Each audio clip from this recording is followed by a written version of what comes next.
Olá, Já cá está. Olá, boa tarde, Alain. boa tarde, tudo bem? Antes de mais, Tudo obrigada por bem? teres aceito o nosso convite. Quero perguntar, antes de mais, tu ou você?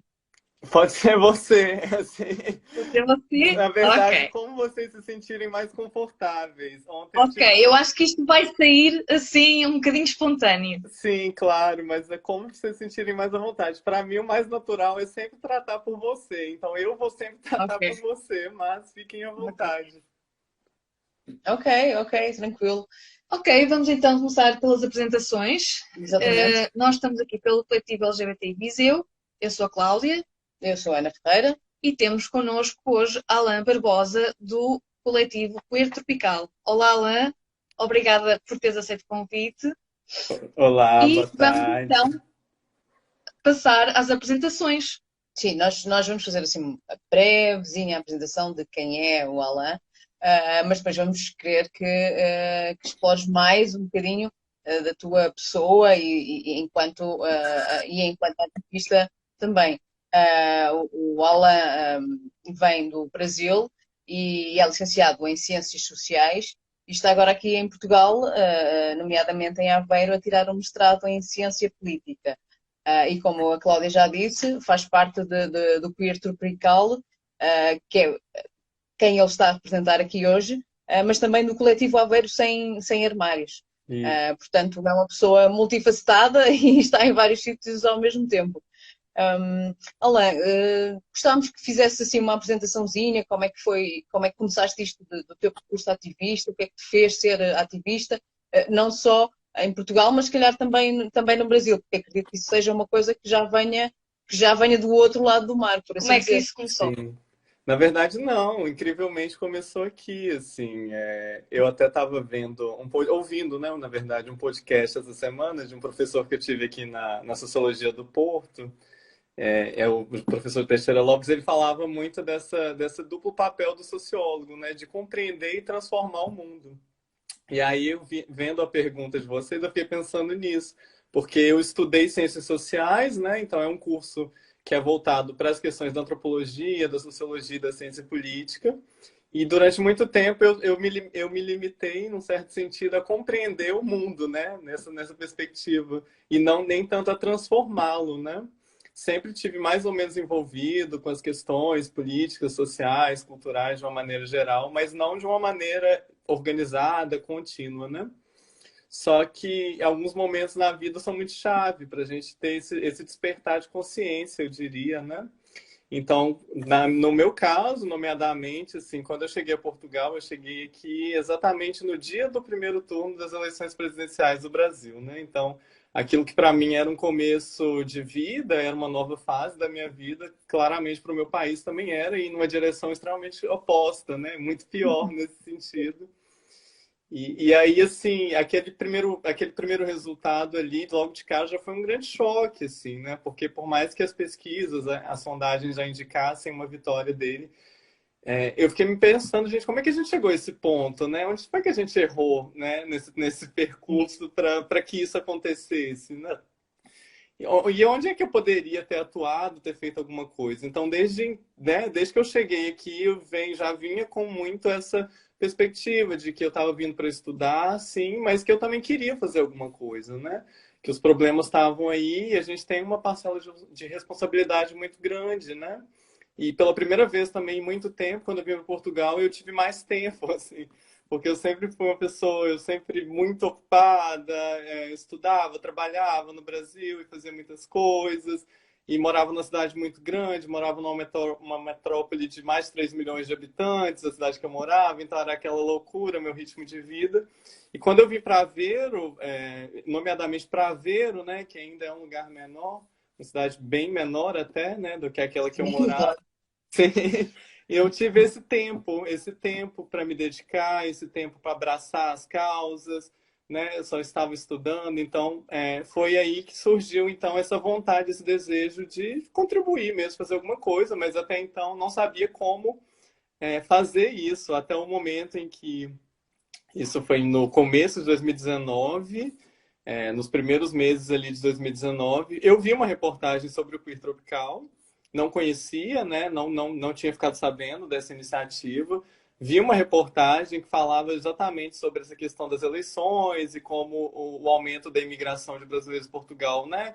Também era um pouco reflexo disso, e nomeadamente das pessoas LGBTs, e aí um pouco do trabalho do queer aqui em Portugal, do acolhimento dessas pessoas.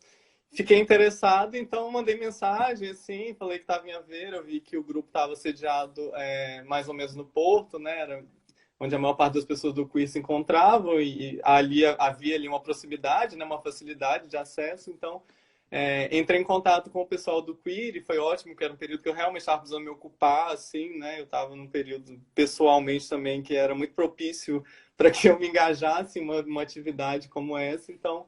e aí, pronto, a partir de então, ali do começo de 2019, eu comecei efetivamente, né, aí de uma maneira organizada e contínua, a participar daquilo que até então era só o meu objeto de estudo, né? Assim, eu sempre estudei, sempre trabalhei com essas questões relacionadas, né, à política, à questão dos direitos dos grupos minoritários, mas sem tanto atuar nesse sentido, né? Foi mais a partir dessa entrada no queer, então, em abril de 2019, né? Vamos fazer 2 anos agora. Quer dizer que toda essa conjuntura e e basicamente também os resultados das eleições no Brasil foram um bocadinho Uma espécie de o catalisador. catalisador para essa tua chamada quase pessoal para agir, correto? Sim, sim, claramente, assim. Por mais eu sempre a vida inteira, assim, sempre tentei desenvolver ações, né?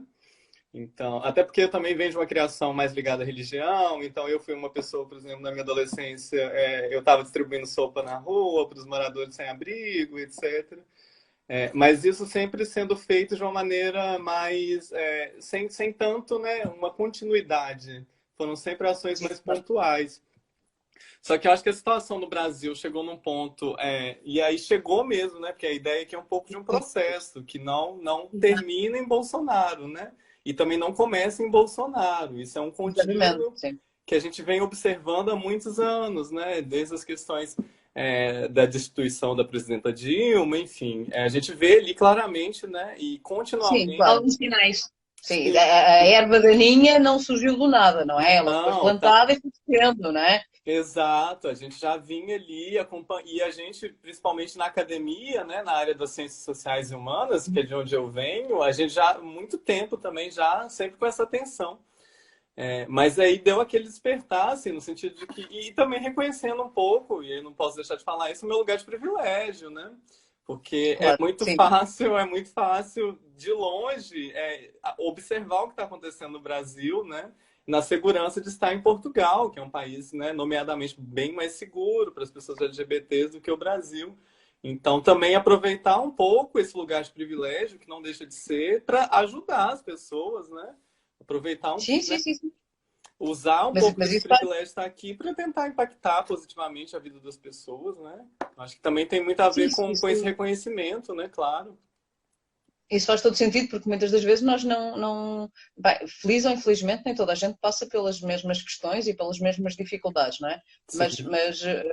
E ao mesmo tempo, às vezes há aquele dia, por alguma questão, no teu caso foram as eleições, pronto, independentemente de já terem havido conversas e debates, muito provavelmente, enquanto estudavas sobre isso, mas muitas das vezes há sempre algo que nos faz cair a ficha, que nos faz a perceber de que se calhar nós até podemos não mudar o mundo, mas se calhar conseguimos montar uma pecinha de Lego. Pronto. Claro, Não, sim. não construímos a casa toda, não é? Mas se calhar conseguir fazer alguma coisa para tentar ajudar alguém, para tentar fazer alguma coisa que talvez, juntando a um bolo maior, consiga virar um bocado determinadas mentes e pronto.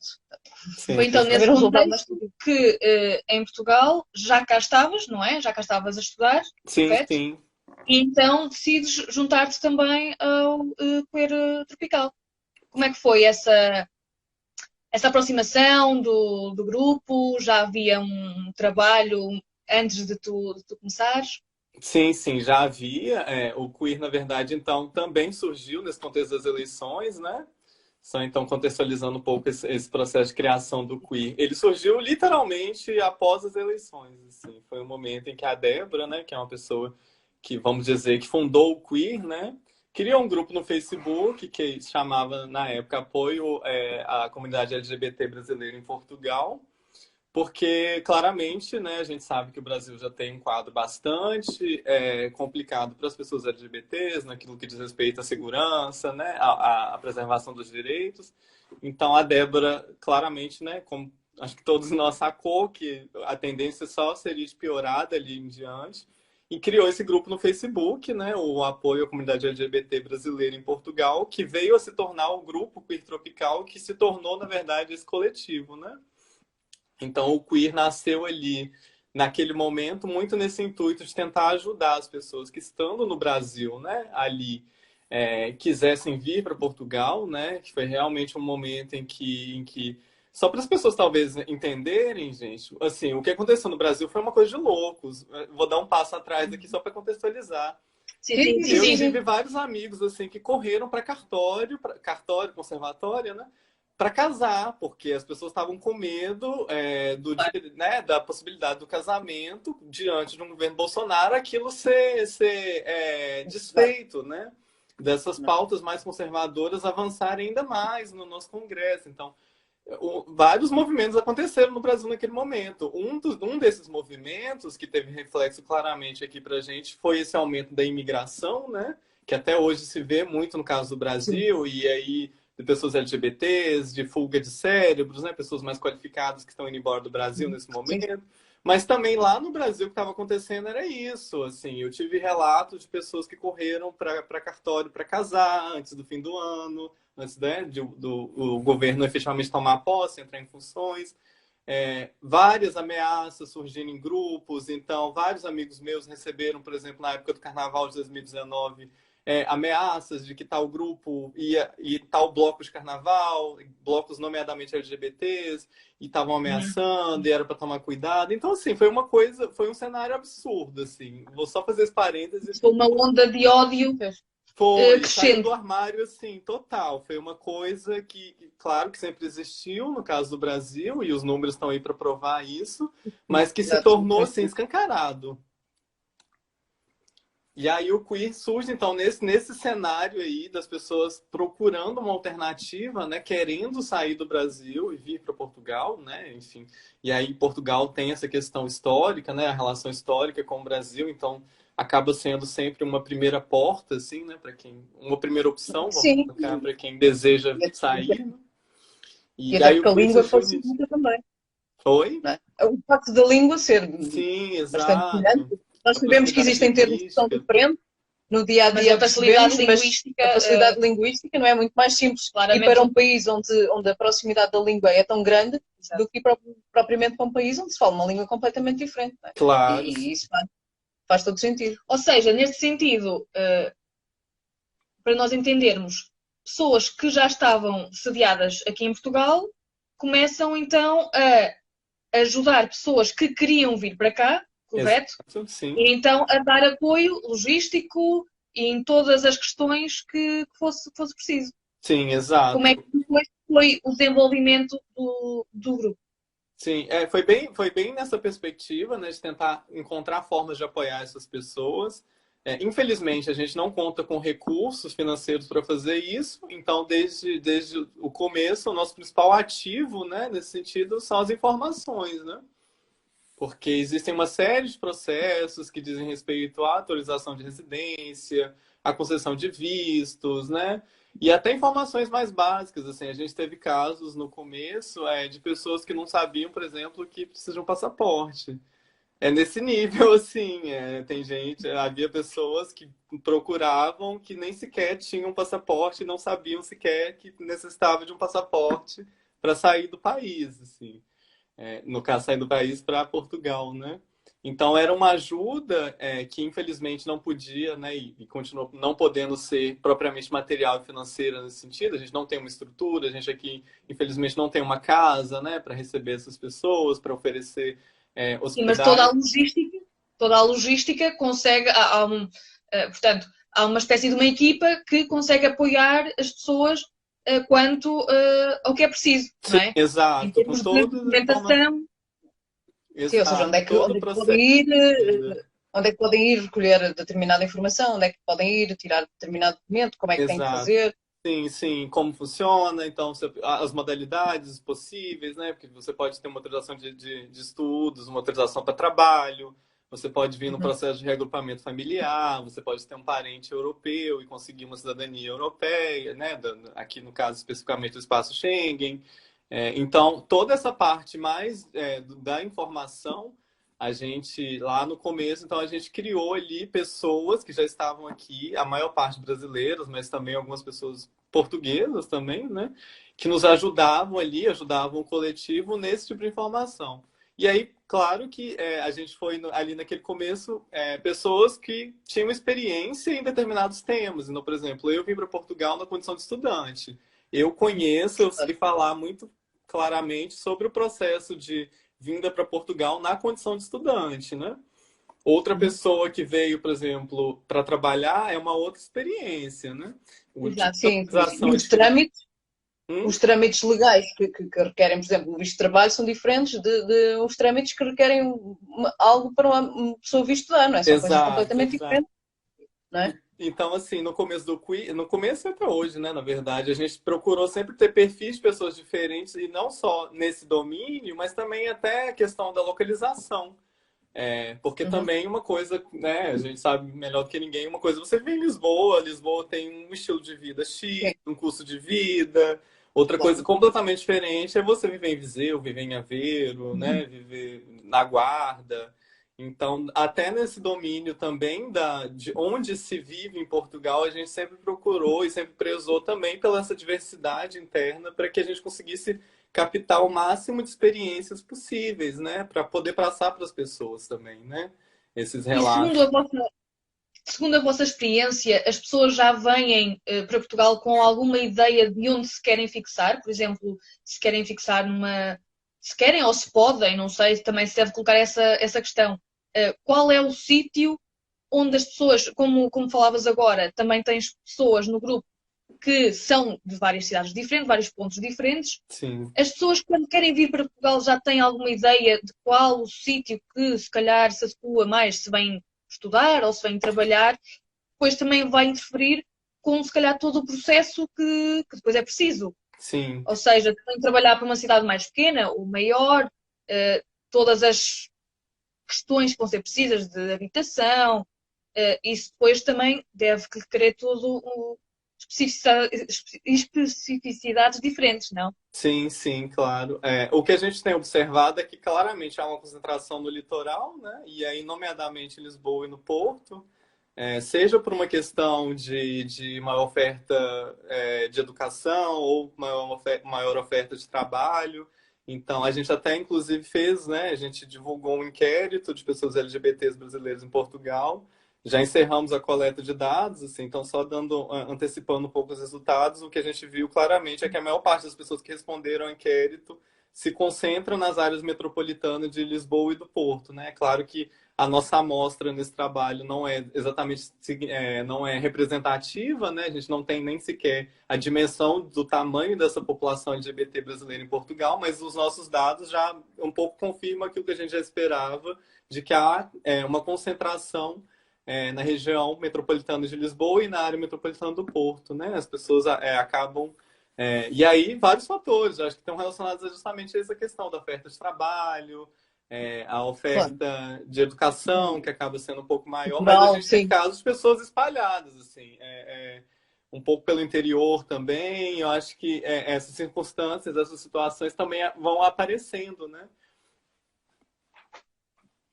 Outra coisa que agora me estava a lembrar, será que isto é um pouco uma pergunta, se calhar, vocês podem não ter percepcionado ou podem até já. As pessoas também, será que escolhem uma cidade maior porque têm alguma ideia de que se calhar numa cidade mais pequena podem ter mais dificuldades, mesmo em termos de preconceito?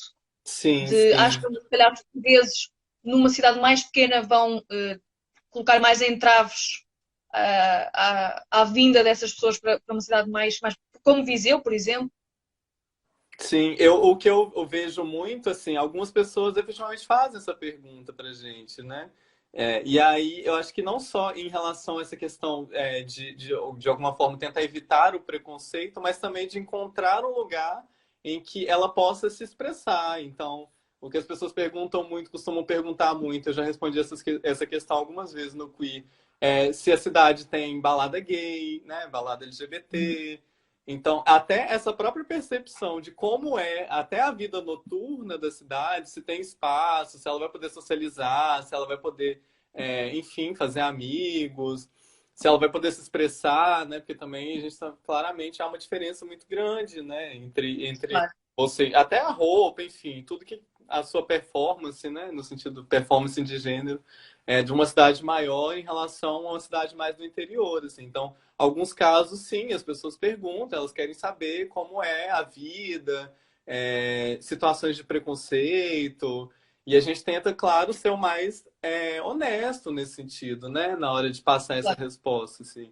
Porque, por exemplo, eu morava em Aveiro, e Aveiro a gente não tinha, até a criação do Aveiro Sem Armários, e tirando aqui, fazendo uma exceção, né, um parênteses em relação ao Clube Safo, que existiu na década de 90, a gente não tinha nada em Aveiro, assim, a gente, em termos tanto de organização LGBT, de nada, Vida assim, a gente não tinha noturna, nada, nada, focada.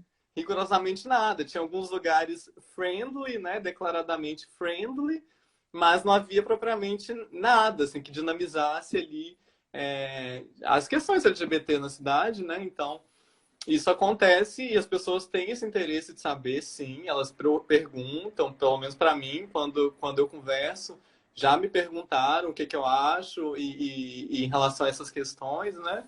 E aí a gente tenta falar sempre, né? Agora, também o que eu vejo muito positivo nesse domínio é que Portugal também, eu observo muito que tem havido uma descentralização, se a gente pode chamar assim, do movimento LGBT, né?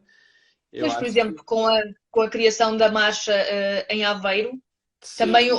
tu que moravas lá, por exemplo, sentes que se calhar já houve uma certa abertura para a cidade, para as questões LGBT? Sim, claro. E aí, no mesmo ano que teve uma marcha, também houve uma festa, esqueci agora o nome da festa, Flex Queer Party, se eu não me engano. Então, eu começo a observar que vai havendo ali um pouco, principalmente nos últimos 2, 3 anos em Portugal, né? E também o período que eu estou aqui, que eu posso falar com mais clareza, né? Que eu acompanhei um pouco esse processo. Eu tenho observado um pouco isso, assim, as cidades fora das grandes cidades, né, as cidades menores têm feito ali movimentos de criar movimentos LGBTs, enfim, trazer essas questões mais a público, né? O que eu acho que também é bastante interessante nesse sentido, né? Um pouco sair, claro, né? Lisboa e Porto vão continuar sendo ali as duas maiores cidades e o foco ali, né, principal, mas que haja também no interior essa discussão pública mesmo das questões LGBTs, né? Eu acho que esse movimento tem acontecido em Portugal e ele é muito bacana mesmo, assim, de se ver. Sim, porque também se não for essa questão de se ir levantando as perguntas, de haver marchas, de se fazerem convívios, quer dizer, também vai havendo sempre um silêncio como se as pessoas não existissem, não é? Como se as pessoas não vivessem única e exclusivamente no litoral, ou Lisboa e Porto, e o resto do país estivesse em silêncio, como se não houvesse pessoas LGBT, não é? É como se ficasse Exato. esquecido, não é? Também não existe essa representatividade. E quanto mais ela existir, melhor, não é? Mais as coisas são faladas e possivelmente ou provavelmente mais fácil será a aprovação de leis, a aprovação de direitos que muitas das vezes ainda estão esquecidos ou aquém daquilo que deveriam efetivamente ser. Não Sim, é? Falando um claro. bocadinho também, já agora, da marcha de Aveiro, o Queer Tropical também esteve na organização. Sim, sim, estivemos na primeira marcha de Aveiro. Na verdade, eu mesmo, né, nomeadamente eu, participei dessa organização da Marcha de Aveiro. Naquele mesmo ano, a gente também participou aqui no Porto, né, onde eu moro atualmente, e em Lisboa, né? Eram os lugares, na verdade, que a gente conseguia ter pessoas, né, com disponibilidade para participar da organização, né? Então, eu me voluntariei nesse sentido para participar da organização da Marcha de Aveiro.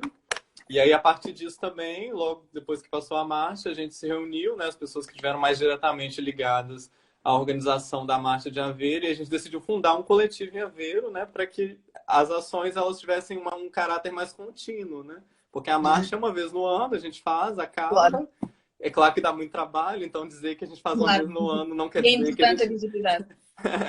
Na verdade, a gente já começa muitos meses antes a programar e a planejar. Exato. Mas a gente queria que houvesse ali, infelizmente, né? O Aveiro Sem Armários ele foi fundado e lançado ao público em fevereiro de 2020, logo depois da pandemia. Então a gente não conseguiu efetivamente dinamizar muita coisa, a não ser ações pontuais na internet, mas que já nasceu um pouco também com essa ideia de se ter em Aveiro uma continuidade das ações, né? Enfim, espaços Claro. mesmo para discussão, de exibição de filme, rodas de conversa, enfim, eventos diversos para a população LGBT da cidade, né? E região, né? Sim. Olha, como é que tem sido com esta pandemia, que entretanto nos assolou a todos, como é que tem sido fazer ativismo nestas condições?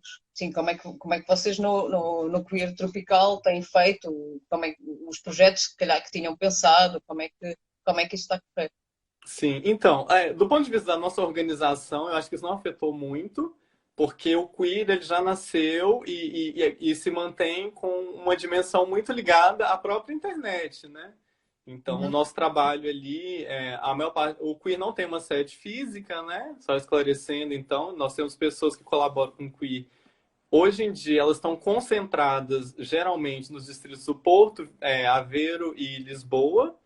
Então, há uma concentração das pessoas, né, que são membros do Queer Tropical nesses três distritos, mas não há propriamente uma sede física em nenhum deles.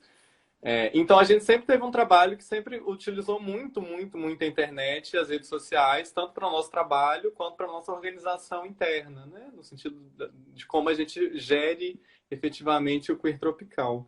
Então, acho que esse é um ponto. Agora, o que a pandemia fez, na verdade, acho que claramente no nosso caso, aumentou muito, muito, muito a procura e a demanda de pessoas pelo aquilo que a gente pode fazer. Porque as velhas questões, né, aqueles problemas que a gente já enfrentava, que diz respeito a pessoa enfrentar uma situação de preconceito em Portugal, uma pessoa com uma dificuldade, por exemplo, de se regularizar junto ao CEF, né, o Serviço de Estrangeiros e Fronteiras. Questões dessa natureza, elas que sempre existiram, né, desde que o Queer surgiu, elas continuam surgindo. E também a partir do momento que o quiz foi se tornando também uma referência, né, do ativismo LGBT português, nomeadamente nesse domínio, né, da imigração, das pessoas migrantes LGBTs, o que a gente tem hoje em dia, na verdade, são uma série de demandas de pessoas que perderam emprego, pessoas que, em função da pandemia, estão sem trabalho. E aqui cabe um parênteses, assim, porque a situação de uma pessoa que perde o trabalho, em qualquer cenário, é crítica. Mas se é uma pessoa, no caso portuguesa, ela geralmente vai contar com uma rede de apoio, a família, ela vai ter uma casa. Aqui no caso das pessoas imigrantes LGBTs, e elas estão muito, muito alocadas no setor de restauração, de serviços, de comércio, a pessoa às vezes perdeu o emprego, o que está em jogo, na verdade, é a permanência dela em Portugal, né?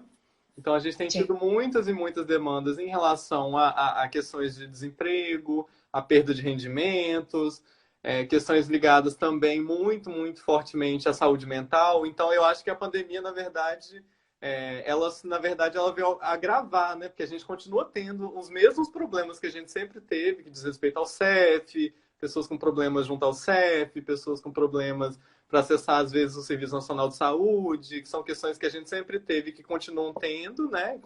Esses problemas não deixaram de existir por causa da pandemia. E, por outro lado, muitos Agravou. problemas. E aí tem sido um desafio, sim, a gente se articular e conseguir dar resposta para todo mundo, né? Acho que esse é o grande desafio desse momento, a gente conseguir ajudar efetivamente as pessoas, fazer esses encaminhamentos, né? Por exemplo, pessoas que precisam de um apoio psicológico, precisam de se consultar mesmo, né? Então, fazer esse encaminhamento, na verdade, e achar também essas pessoas, muitas vezes eu acho que é o mais complicado, né, nessa pandemia. Porque ao fim e ao cabo, quer dizer, tinham os velhos problemas, por assim dizer, esses tomaram uma proporção muito maior, não é? E ao mesmo tempo surgem outras questões que são urgentes, tão urgentes como as outras, e que de facto é necessário dar resposta, não é? Porque as pessoas vão ficar sem trabalho, vão ficar com problemas porque não têm trabalho, não podem justificar o visto que têm ao mesmo tempo, não é? Sim, Isso torna-se exato. todas muito mais. E assim, casos extremos também. A gente teve casos de pessoas passando fome mesmo, assim. Pessoas que procuraram ou chegaram até nós, né? Porque também, à medida que a gente vai fazendo nosso trabalho, a gente vai também ocupando esse lugar de Claro. referência, né? Então vão chegando casos de pessoas, às vezes, com dificuldade para se alimentar mesmo, assim. É nesse nível que a gente está trabalhando, assim. Pessoas em situação, assim, de suicídio mesmo. A gente tem tido, infelizmente, tem casos dessa natureza, assim, né? Então, o que a pandemia fez, na verdade, acho que foi agravar claramente esse quadro, né? E, infelizmente, as perspectivas não são boas, né? Porque mesmo que passe a pandemia, o que a gente vem por aí pela frente é provavelmente uma crise econômica, né? Sim, Então, claro. a gente... Sim, claro. E deve ser um transtorno bastante grande, quer dizer, as pessoas, regra geral, vêm à procura de uma vida Melhorar melhor, não é? condições de Porque, vida. regra geral, as pessoas quando mudam é para procurar uma vida melhor, não é? E depois surgir esta questão da pandemia e as pessoas verem-se abraços com algo que se calhar nunca estavam à espera e que é uma descida negativa na sua vida, não, a nível mental, não deve ser propriamente uma coisa fácil de equilibrar e fácil de lidar, não é? Ainda para Claro, mais sim. porque acaba por haver um preconceito, não é? Relativamente na questão das pessoas LGBT. E pessoas LGBT estrangeiras, muitas das vezes nós sabemos que existe preconceito relativamente às pessoas que são brasileiras, não é? Sim, Isso sim. ainda se vive hoje em dia, não é? A ignorância das pessoas faz com que isso aconteça, infelizmente, e acaba por ser, se calhar, muito mais difícil para as pessoas que vêm não saberem que serviços é que podem utilizar, não é? Aonde é que podem ir e, sobretudo, numa questão em que realmente as pessoas passam por dificuldades financeiras, não ter alguém que as direcione, é que às vezes basta isto, é ter alguém que as direcione para os serviços em que podem obter consultas gratuitas ou, se calhar, obter um subsídio qualquer que faça com que, pelo menos, consiga assim, atenuar as dificuldades financeiras e manter, sei lá, os serviços básicos, a alimentação, não é? Pelo menos o básico dos básicos. E mesmo muitas das vezes pessoas que se calhar até vêm com crianças, não é? Sim, Porque eu encontro muitas das vezes no trabalho pessoas que vêm do Brasil e que perguntam, mas onde é que eu posso fazer isto? E onde é que eu posso ir? Coisas básicas que nós sabemos, é normal, é o nosso país e é a nossa cidade, não é? Portanto, nesta altura, que muitos serviços estão fechados, porque é uma realidade, não é? Ainda se torna muito mais complicado as pessoas terem acesso aos serviços básicos. Mas era uma coisa que eu queria perguntar. De alguma forma, nota-se que, assim como o coelho tropical, nota-se, ou vocês têm essa percepção que há um trabalho aqui em rede, que se calhar vocês, como também atuam em várias cidades, também vão, de alguma forma, conseguindo esse apoio e essa, como é que eu ia dizer, esse trabalho basicamente em rede com outras associações locais, também têm verificado algum apoio para ajudar, precisamente distribuindo informações, distribuindo conforme as necessidades que vos aparecem, têm conseguido também ter esse apoio de outras organizações? sim, e na verdade, digo mais, esse apoio tem sido fundamental, né? Porque, como eu disse, o queer, na verdade, nesse momento é um coletivo, né? Nós não somos uma associação, a gente não tem uma fonte de financiamento, de recursos. Então, o nosso trabalho sempre fica muito condicionado a ter, na verdade, a colaboração e o apoio de outras entidades que possam efetivamente intervir em alguns casos, né? É claro que a gente sempre pode auxiliar, orientar, e nós temos nesse momento, a equipe do Queer Tropical ela está constituída de uma forma bastante interessante, que nós temos profissionais, por exemplo, do direito, nós temos psicólogos. A gente tem na equipe do Queer uma multiplicidade de pessoas que conseguem dar, pelo menos, uma primeira resposta, né? Um primeiro encaminhamento a gente consegue assegurar para quem nos procura, né? Para os nossos utentes. Mas, para efetivamente as pessoas serem ajudadas, aí a gente conta aí com uma série de associações, associações do campo, né, dos direitos LGBTs, e aí estou falando, por exemplo, do Centro GIS, da ILGA, sim, que a gente trabalha junto. Com a ILGA, inclusive, a gente tem desenvolvido um projeto, né, um projeto da ILGA, na verdade, que a gente apoia, que diz respeito justamente ao acolhimento das pessoas imigrantes e das pessoas refugiadas em Portugal. Esse projeto Em breve ele já vai ser lançado, né, uma cartilha de como lidar com essas questões, né, do acolhimento das pessoas migrantes e refugiados LGBT em Portugal. Então, a gente faz um trabalho, sim, em rede, em parceria, e aí também isso diz muito a respeito da gente estar presente na organização dessas marchas do orgulho, porque, querendo ou não, a gente também cria ali, a partir dessa organização das marchas, pontes, né, com coletivos, com associações, e às vezes até com pessoas mesmo, com cidadãos, assim. Eu dou um exemplo, por exemplo, uma vez um rapaz trans estava com alguma dificuldade de acessar o Serviço Nacional de Saúde para dar sequência ao tratamento.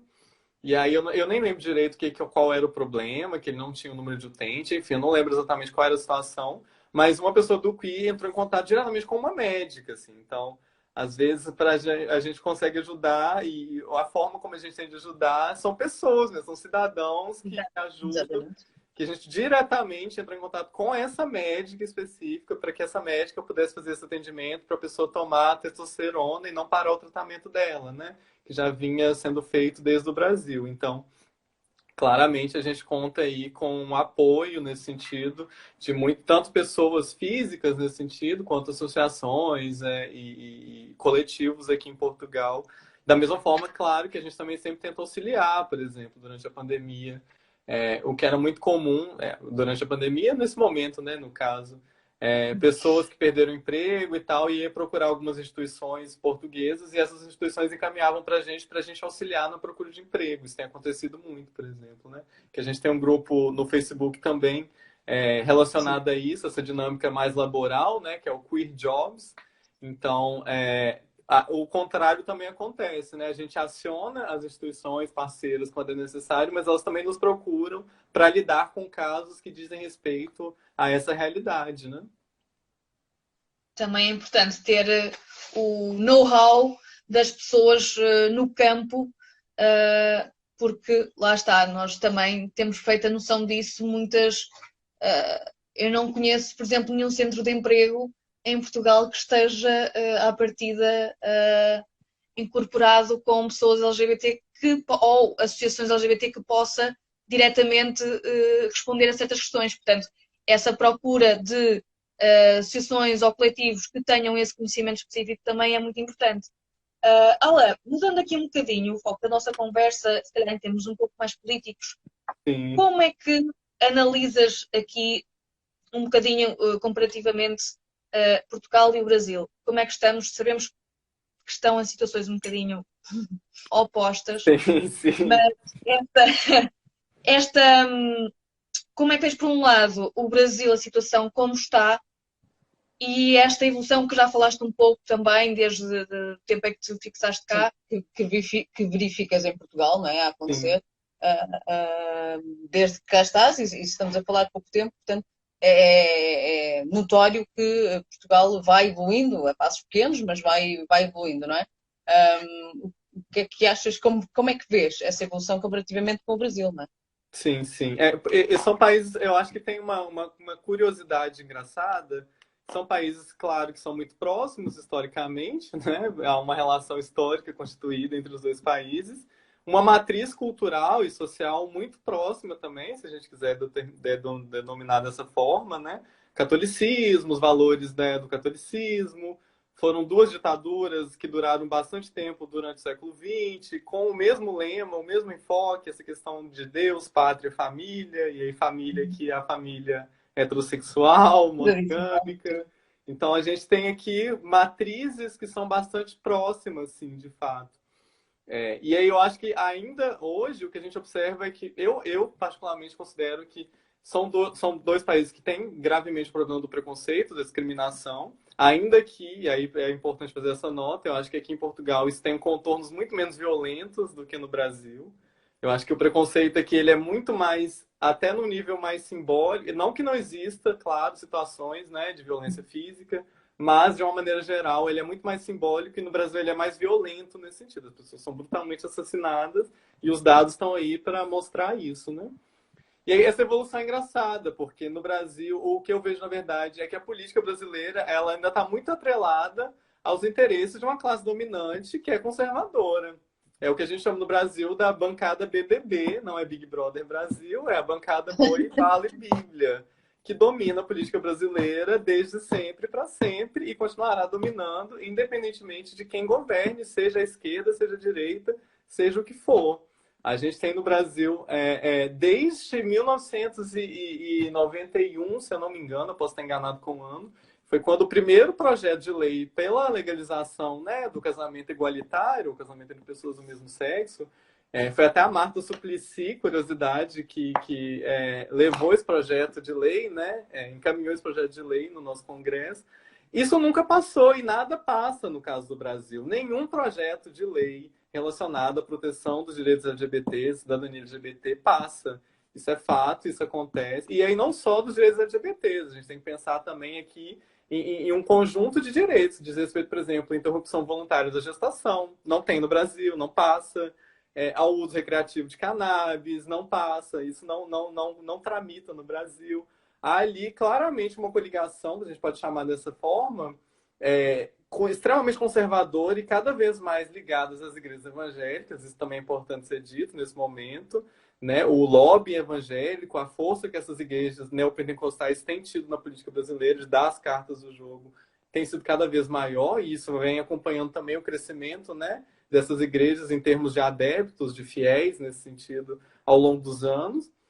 Portugal, na contramão, tem tido um parlamento que, bem ou mal, e aí eu digo bem ou mal porque essas conquistas, claro, que também não foram extremamente consensuais, não é que não tenha havido E resistência. demora um pouco até serem aprovadas. Sim, e não haja ali também, né, uma certa resistência, nomeadamente partidos mais à Claro. direita, da presidência da República, em alguns casos, como foi o Cavaco da Silva. Então, mas bem ou mal, se tem um parlamento que consegue legislar a favor das pessoas LGBTs, né, que mesmo que seja de pouco em pouco, e aí é um pouco essa ideia, né, que eu já até vinha discutindo com um professor meu do mestrado, essa ideia da política pública incremental, que é o que a gente observa no caso de Portugal, das políticas LGBTs, que é isso, é um passo de cada vez, né?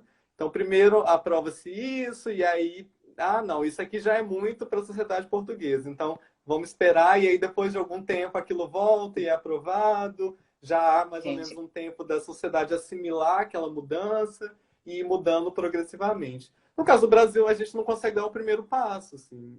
O que acontece, na verdade, é que as pessoas elas vão buscar na justiça, as pessoas, as associações, etc., vão buscar na justiça seus direitos. Então, tudo que a gente conquistou no Brasil nos últimos anos, uma pequena parte, né, e ainda que pequena, muito significativa, diz respeito a ações do executivo, e aí, nomeadamente, executivos mais à esquerda, né? Por exemplo, o Brasil Sem Homofobia, que foi um programa do governo Lula, criado ali em 2004, né, quando o Lula assume a presidência da República.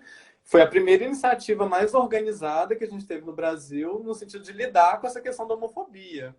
Não que no governo anterior, fazendo só aqui também, né, fazendo aqui o contraponto, não que no FHC essa questão já não começasse a aparecer, mas aparecia de uma maneira muito residual. Só com o Lula mesmo que a gente para esse propósito. Sim, Há uns problemas. temos aqui Sim, e também ia falar que, por exemplo, o Brasil também denota outras questões de essa violência extrema que falavas há pouco. Porque, por exemplo, quando temos ajuda-me, o João Willis, por exemplo, um deputado Sim. abertamente homossexual, que tem a sua vida ameaçada por ser quem é, por tentar fazer o seu trabalho, teve que se exilar, não é? Visto que as ameaças eram cada vez mais frequentes. Sim, porque quando nós temos mortes de figuras públicas e ameaças a figuras públicas, é perfeitamente compreensível que todas as pessoas que se calhar não tenham essa aparição pública e esse peso tenham ainda muito mais receio, não é? Porque se tu és um cidadão comum, não é? E vês que de facto pessoas ligadas aos direitos, à defesa dos direitos LGBT são assassinadas, temos muito mais pela tua vida, não é? Porque é feito tudo basicamente às claras, não é? Claro, com certeza. Eu acho que esse caso do João Willis, e aí vou falar também de Marielle, né? É importante a gente lembrar Exatamente. da Marielle Franco. Eu acho que, primeiro, isso é um crime contra a própria democracia, né? Enquanto valor. A gente tem um parlamentar sendo ameaçado de morte, e aí o presidente da República vem ao Twitter comemorar a saída dele do Brasil. E isso, para mim, na verdade, eu acho que é o mais triste dessa história toda, né? Porque além dessa saída extremamente trágica e da grande perda que foi, porque o Jean Willis, durante muitos e muito tempo, ele foi a voz LGBT no nosso Congresso, né?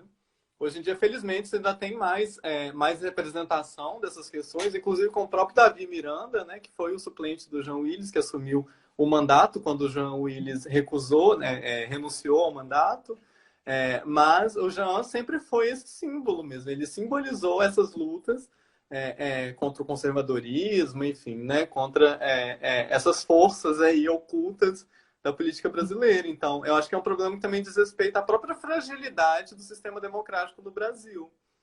Porque quando a gente fala de um ataque a um político assumidamente gay e que assumidamente defende essas pautas, a gente está falando de um ataque à democracia. Quando a Marielle Franco é assassinato, é um ataque à democracia. Diversos políticos, e principalmente políticos de esquerda, que sofrem sistematicamente ameaças de morte, como a Thalíria Petroni, do PSOL, ou o próprio Freixo, também é do PSOL. Isso também está falando claramente de um atentado à própria democracia, enquanto valor que deveria, na verdade, organizar a nossa convivência social, né? Isso claramente é um problema sério no caso do Brasil, né? E aí a gente vai olhar para os indicadores, assim, eles são trágicos, porque é um dos países que o país que mais mata LGBTs no mundo. E aí, especificamente, pessoas trans, né? Foi até o relatório da ANTRA, né? Da Associação Nacional de Travestis e Transsexuais, foi divulgado agora, no Dia da Visibilidade Trans.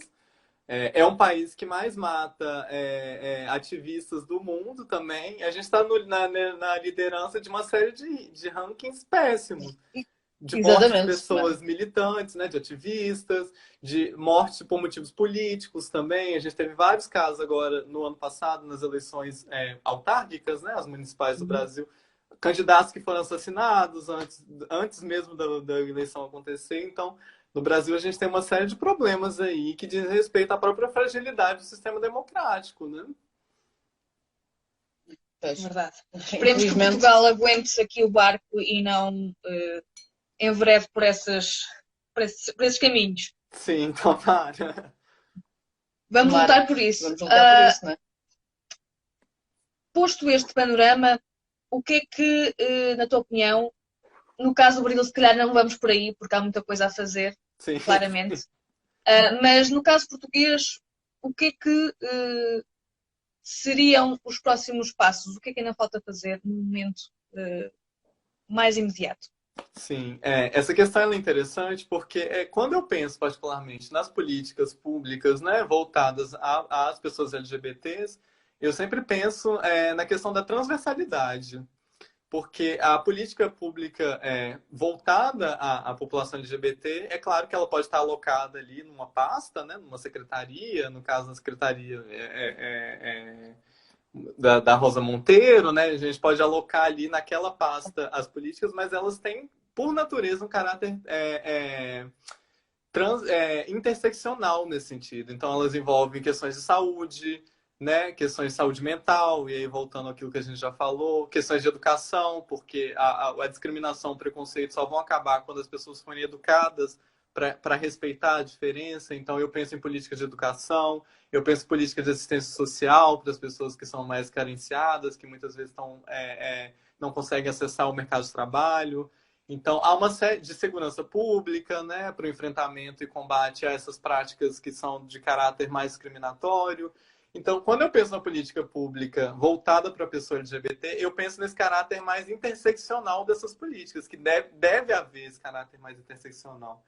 E aí, um pouco que a pandemia veio mostrar para a gente é que ainda há uma fragilidade muito grande em uma série de setores aqui em Portugal relacionada a políticas públicas em geral. Não só da saúde, né, que é o que está mais evidente agora, com o colapso do Sistema Nacional de Saúde, né, do Serviço Nacional de Saúde, nomeadamente, mas também em outras áreas, da educação, enfim, da assistência social, da proteção ao emprego, trabalho, questões da segurança social. Então, o que eu vejo, na verdade, que precisa haver essas políticas precisam ser aprofundadas daqui para frente, né? Porque os direitos LGBTs existem, felizmente, E isso é uma garantia, estão conquistados, mas agora na prática há questões ali relacionadas ao acesso à saúde, questões de educação que ainda precisam ser aprofundadas, né? É o que é um pouco que eu observo na sociedade portuguesa nesse momento.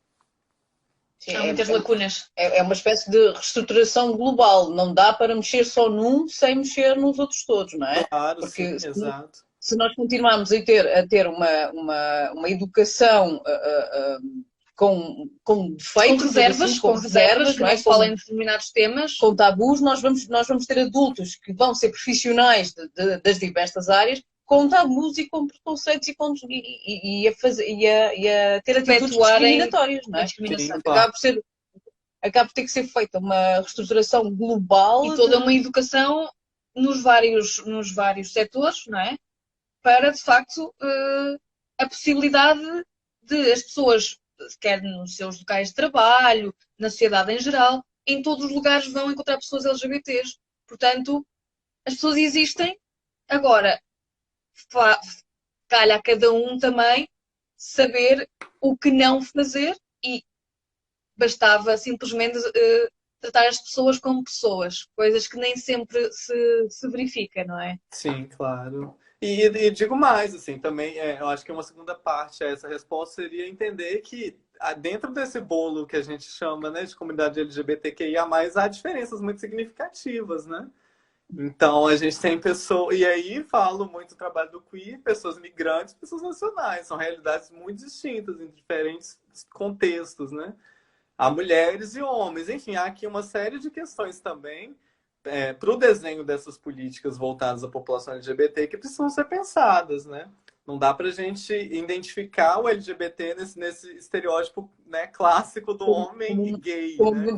Há aqui uma série de questões relacionadas enorme ao lugar de residência. Então, acho que assim, há também que se fazer essa nota, né, relacionada a isso. As pessoas, a gente faz parte de uma comunidade, a gente partilha essa identidade LGBTQIA+, mas há também aqui uma questão que nos difere, né? Que há diferenças significativas, né? Sim, um pouco até o que eu recebi uma né? ligação ontem, se eu não me engano, da SIG, e aí, conversando com essa pessoa, ela queria saber um pouco como estava sendo o trabalho na pandemia e falou que tem feito essas ligações, né, para as diferentes associações, coletivos LGBTs Portugal, e que uma das questões mais recorrentes diz respeito justamente ao trabalho, né? As pessoas estão ficando desempregadas, não sei o quê.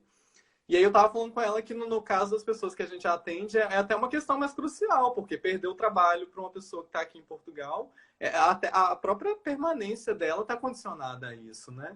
Então há diferenças de uma rede de apoio que dizem muito da necessidade também da própria política pública e a política voltada às pessoas LGBT, às pessoas LGBT ter isso em conta, né? Sim, claro. Porque lá está, é a base, não é? Se as pessoas não tiverem trabalho, depois tudo falha, não é? Falha a saúde, falha todas as questões básicas que as pessoas necessitam. E, nomeadamente, no caso em que estamos a falar, falha o local de residência, porque se as pessoas não tiverem trabalho, não conseguem permanecer no país, não é? Sim, sim. Alain, muito obrigada por responder às nossas questões. Não sei se tens alguma questão Não sei mais se que gostarias de ver batida aqui hoje, falada aqui hoje. Não, assim, eu gostaria de agradecer, né, o convite em nome do Queer Tropical. A gente quer dizer que a gente fica muito feliz sempre em receber esses convites, poder falar um pouco do nosso trabalho. Então, sempre que quiserem, enfim, fiquem à vontade para nos convidar. Parabenizar também, que eu vi que vocês estão fazendo 3 anos, né, de associação. Obrigada. Então, já vou deixar aqui os meus parabéns, né, para vocês. Para quem está nos acompanhando, né, só vou reforçar então para seguir as nossas redes sociais, seja no Facebook, Instagram, acompanhar o nosso trabalho. No dia 27 de junho, dia 27 de fevereiro, provavelmente não, quase certo, a gente vai ter também uma iniciativa que a gente começou a fazer de ter encontros abertos, né? As pessoas podem participar, entrar e conversar com a gente, falar da vida e dos problemas. Então, no dia 27 de fevereiro, provavelmente a gente vai estar aí, então, com um encontro aberto, né? E aí fica o convite para quem está assistindo, quem quiser participar, partilhar, enfim, né, vivências, histórias com a gente no dia 27, mas depois a gente divulga isso. E no mais agradecer, dizer que foi um prazer estar aqui conversando com vocês. Obrigado. Fica o Sim, convite. Obrigada, Alain. obrigada, Alain. E até uma próxima, está bem? Até uma E boa sorte próxima. para o vosso trabalho, ok? Obrigado. Obrigada. Despedimos por hoje e até a um próximo direto. Até. Tchau, Adeus. tchau. Tchau, Obrigada. obrigada. Um abraço. Tchau.